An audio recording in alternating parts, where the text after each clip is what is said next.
The sight in front of him left him frozen in place. He saw that the fire had completely cut off their escape route. There was no way they could retreat in time now, and the flames behind them were quickly closing in. He immediately ran down the mountain and ordered the team to prepare to deploy a fire shelter. Hearing this, every team member froze, because this was something they had only read about in textbooks. A fire shelter meant clearing away all nearby fuel, which meant they would be completely surrounded by fire with no way out. Their survival would depend entirely on fate. The captain still made one last effort. He used the radio to call for a rescue plane, hoping it could drop water over their area, at least to slow down the advancing flames. But the plane flew overhead without dropping a single drop of water because the smoke was too thick and the radar couldn't locate their position. The captain felt despair. Seeing the fire getting closer and closer, he gave his final command, and all the team members simultaneously dropped their tools. They opened packs and pulled out the fire shelters they had carried but never used. The deputy captain kept directing everyone, telling the rookies to stay in the middle, hoping it might increase their chances of survival. Then the captain called out to the deputy, and the veterans tightly shielded the rookies in the center. At this life or death moment, they desperately dug small pits in the ground and buried their faces deep into the dirt, because the captain had told them, when the fire comes, hide under the shelter, bury your face in the cold dirt. As long as you can breathe, there is still hope to survive.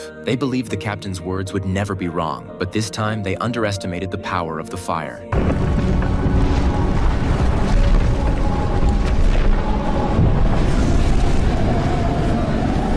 The man still clutched the radio tightly. He refused to believe his comrades were gone. No one knew how long the fire burned. The once lush mountains had now turned into a field of blackened wasteland. Rescuers finally found them on the hillside, and the sight left everyone in silence. Under the scorching temperatures of over 1,000 degrees, 19 team members didn't even leave behind a single intact body. It was impossible to imagine the despair they felt under those shelters, and perhaps the only purpose of those shelters was to make their remains identifiable. Yeah, go ahead.